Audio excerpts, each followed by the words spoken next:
श्री सुखदेव जी कहते हैं, राजन ये गोपी कोई साधारण नहीं है। इन्होंने अपने जीवन में बड़ा पुण्य किया है, बड़ी तपस्या की है, बड़ा भजन किया है। इसके प्रताप से ही पूर्ण ब्रह्म परमेश्वर इनके यहाँ ऐसी लीला कर रहे हैं।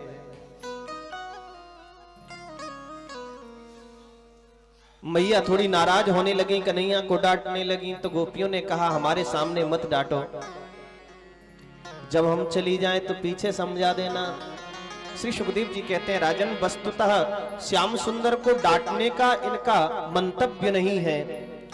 गोपियां तो चाहती हैं कि किसी प्रकार से श्याम सुंदर का वश दर्शन लाभ प्राप्त हो जाए, क्योंकि देखे बिन कान्हा जब मन नाही माना,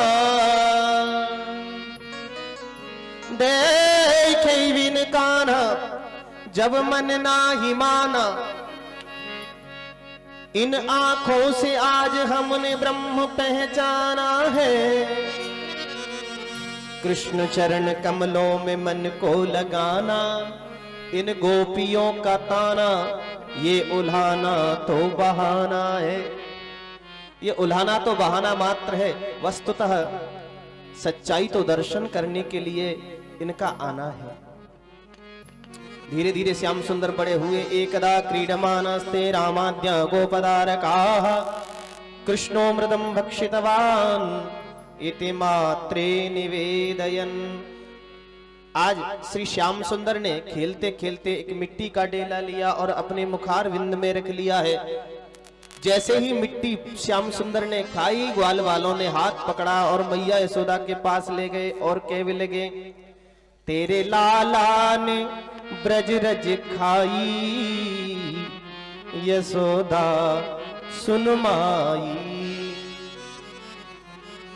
मैया से प्रार्थना करी, अरे मैया यशोदा, तेरे लाला ने आज मिट्टी खाई है, छोटो सो माटी को डेलो तुरंत श्याम ने मुख में मेलो, यानी गटक गटक गटकाई, यशोदा सुन माई।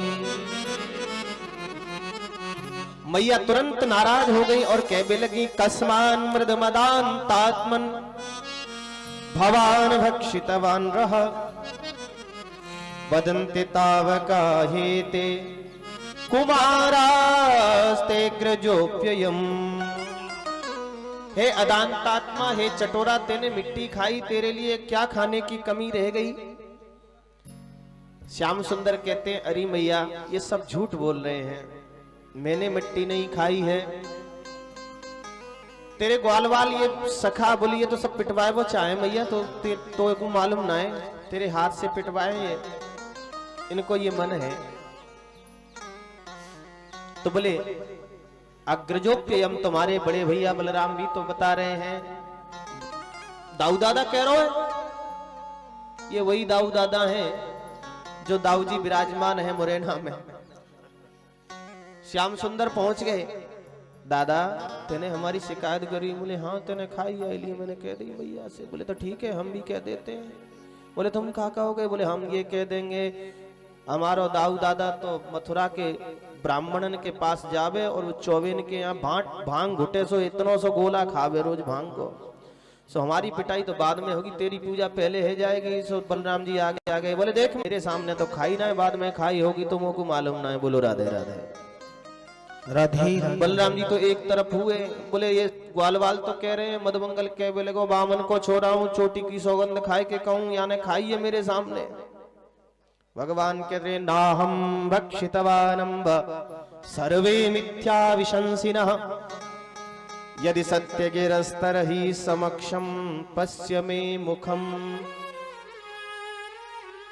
मैंने मिट्टी ना खाई। परीक्षित जी ने यहां सुखदेव जी से कहा, गुरुदेव भगवान पूर्ण ब्रह्म है, वेद कहता है इनकी वाणी सत्य है, सत्यव्रतम सत्य परम त्रिसत्यम, और आप कह रहे हो कि मिट्टी तो खाई भगवान ने, फिर भगवान ने झूठ क्यों बोला? बोले राजन कौन कहता है भगवान झूठ बोल रहे हैं? अरे भगवान की वाणी वेद है, तो वेद का तो अर्थ बड़ा विलक्षण है। ये तो मैया को ऐसा लगा कि भगवान कह रहे हैं कि मैंने मिट्टी ना खाई, वस्तुतः नाह शब्द है ब्रह्मांड वाचक। भगवान श्री श्याम सुंदर कहते हैं अरे मैया तू मिट्टी की बात करे, नाहम भक्षितवान, मैंने संपूर्ण ब्रह्मांड ही अपने मुख में खाए रखो है। और तुझे यदि विश्वास नहीं होता तो मैं मुख दिखा देता हूं, देख ले। और वही किया भगवान ने, जैसे ही मुख खोला संपूर्ण ब्रह्मांड का दर्शन कराया है। श्री श्याम सुंदर के मुख में 14 लोक देखे, उन 14 लोकों में मृत्यु लोक देखा, उस मृत्यु लोक में 7 द्वीप देखे, उनमें फिर जम्बू द्वीप देखा, उस जम्बू द्वीप में 9 प्रकार के वर्ष देखे, फिर उनमें भारतवर्ष देखा। भारतवर्ष में ब्रजमंडल 84 कोष का देखा, उस ब्रजमंडल के मध्य में गोकुल देखा, गोकुल के मध्य में नंद भवन देखा, और नंद भवन के 85 चौक के आंगन में नंद रानी यशोदा अपने लाला कन्हैया को छड़ी लेकर के डांट रही हैं। यह दृश्य भी उस मुख में मैया को भयभीत जान करके भगवान श्री श्याम सुंदर ने अपनी वैष्णवी माया को प्रेरित किया, तुरंत मुख बंद कर लिया। लाला कन्हैया तेरे मुंह में मैंने ये कहा देखो, नदी तालाब वन पहाड़ पर्वत खोह कंदरा। अरे मैया तू बावरी है गई का, दिन में भी सपने देखने लगी है, मेरे मुंह में तो कछु ना है। बोले नहीं नहीं मैंने देखा है। तो बोले अब दोबारा देख ले, दोबारा खोल के दिखाया तो कुछ भी नहीं था। वात्सल्य से परिपूरित मां अपने श्याम सुंदर को गोदी में लेकर के स्तनपान कराती है। श्री सुखदेव जी कहते हैं हे राजन, भगवान की भक्ति 3 प्रकार से होती है, मनसा वाचा और कर्मणा। मां यशोदा तीनों प्रकार से भगवान की भक्ति कर रही हैं। मन से गोविंद का स्मरण करती रहती हैं, वाणी से उनकी गुणानुवाद गाती रहती हैं, और अपने हाथों से उनके लिए कर्म करती हैं, सेवा करती हैं। मैया मथानी में दही मंथन कर रही थी, उसी समय श्याम सुंदर ने मथानी पकड़ ली। मैया हम दूध पिएंगे। मैया ऐसो बिठाल करके स्तनपान करा रही थी, तभी तक श्याम सुंदर की नजर गई आकाश की ओर। मैया जे का है, अब मैया से ऐसी ऐसी अटपटी बात करें श्याम सुंदर। श्री सुखदेव जी कहते हैं राजन, मैया ने ऐसे ही बहलाने के लिए कह दिया, लाला कन्हैया ये देवतान को खिलौना है, चंदा मामा कहें जा से। तो बोले हम लेंगे। बोले अब तो को कहां से दो? चंद्र खिलौना लई हो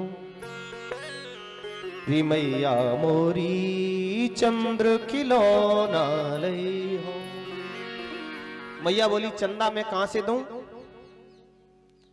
बोले देख मैया चंदा ना देगी तो हम रूठ जाएंगे, तू ये श्रृंगार कर दे ना, हमारा सुंदर सुंदर वस्त्र आभूषण पहना दे कि जई हो लोट आवे अवनी पे,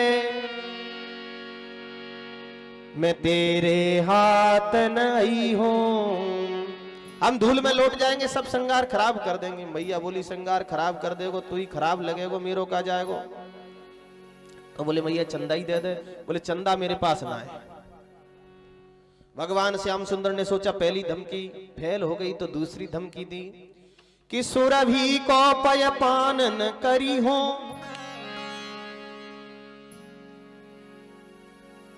मैया तू हमको नित्य दूध।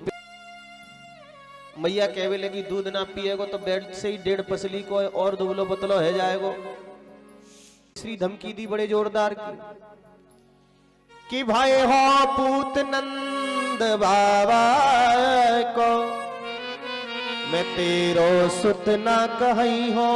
अरे मैया आज तुमने चंदा न दिए तो हम पंचायत बुलवा लेंगे और पंचायत में सबके सामने ये घोषणा कर देंगे कि हम आज से नंद बाबा के लाला है, मैया के लाला ना है। बोलो राधे राधे राधे राधे। ऐसा कहकर के एक कोने में जाकर के रूठ करके बैठ गए श्याम सुंदर। मैया अपना काम छोड़ करके गई और गोदी में बिठाल करके हाथ फेरती हुई कहती है लाला देख मैं तुमको एक बहुत बड़ी बात बताऊं। बोले कौन सी बात? बोले तू बलराम को मत बताना। बोले हम काऊ को ना बताएंगे, हमें का लेनो देना, अपना काम बनता और भाड़ में जाए अपना काम बनना चाहिए।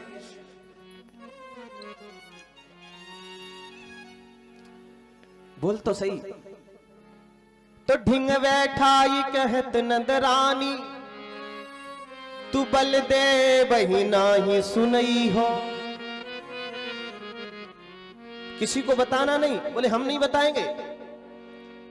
अति कोमल चंदा होते सुंदर तो कुनई दुल्हनिया लई हो। ये जो चंदा आकाश में दिखे ना, इस चंदा से भी अत्यंत मनोहर मधुराति मधुर तेरे लिए नई दुल्हनियां लाए दूंगी। क्योंकि माँ यशोदा को पता है कि वृषभानु नंदिनी श्री किशोरी जी बरसाने में जन्म गई हैं। किशोरी जी का स्वरूप कौन वर्णन कर सकता है। एक बार नंद भवन में किशोरी जी का आगमन हुआ था, नन्ही सी किशोरी जी। क्योंकि वृषभान जी और नंदराय दोनों मित्र हैं, तो वृषभान जी जब नंद बाबा से मिलने के लिए आए तो किशोरी जी भी साथ में आई। तो मैया यशोदा ने बड़ा दुलार किया। जिस प्रकार से अपने कन्हैया को प्रेम करती हैं, उतना ही प्रेम किशोरी जी से करती हैं। और वस्तुतः ये होना भी चाहिए। एक बेटी अपने माँ बाप, अपने भाई बंधु परिवार को छोड़ करके ससुराल में आती है, तो सास का भी ये कर्तव्य है कि जिस प्रकार से स्वयं की बेटी विदा की है, उस प्रकार से पराई बेटी को भी अपनी बेटी समझे। आज माँ यशोदा के यहाँ जब किशोरी श्री राधा रानी उपस्थित हुई तो बड़ा भाव पूर्वक दुलार किया, माखन मिश्री खिलाया। और रात्रि का जब समय हुआ तो राधा माधव एक ही सेज पे मायल सोई सुभाए सलोने। राधा माधव, किशोरी राधा रानी और माधव श्याम सुंदर दोनों को अपने साथ लेकर के मैया यशोदा सोई हैं। राधा माधव एक ही सेज पे मायल सोई सुभाए सलोने, कि पारे महाकवि कान्ह को मध्य में तो राधा कहे यह बात न होने। श्याम सुंदर बीच में सुला दिए, एक तरफ किशोरी राधा रानी सुला दी, एक तरफ स्वयं सो गई। तो किशोरी राधा रानी बार बार उठ करके बैठी हो जाए, बार बार उठ करके बैठी हो जाए। मैया यशोदा से कहें, मैया ये ठीक ना है। बोले क्या बात है गई। बोले तुमने श्याम सुंदर बीच में सुला दिए, मैं तो श्याम सुंदर के बगल ना सोऊंगी। बोले क्यों। बोले सांवरी होंगी सांवरे के संग, मैं गोरी हूं और कहीं ये सांवरे को रंग मेरे ऊपर चढ़ गए तो सांवरी होंगी सांवरे के संग। मैया हंसने लगी, अरे बाबरी ये बात बताई है कोने, तुझे किसने बता दिया कि सांवरे को रंग चढ़ जाएगा तेरे ऊपर। कि सोने को रंग कसौटी ही लागे, पर कसौटी को रंग चढ़े नहीं सोने। सोने की परख करने वाले लोगों के पास एक काले रंग का पत्थर होता है, वो उस पर घिस करके बता देते हैं सोना असली है या नकली। कसौटी से जब घिसा जाता है सोना, तो सोने का रंग उस काले पत्थर पर चढ़ जाता है, लेकिन वो काले पत्थर का रंग काले में कभी सोने पे नहीं चढ़ती। बड़ा भाव है, बड़ा प्रेम है। माँ अत्यंत दुलार किशोरी ये राधा रानी पर करती हैं।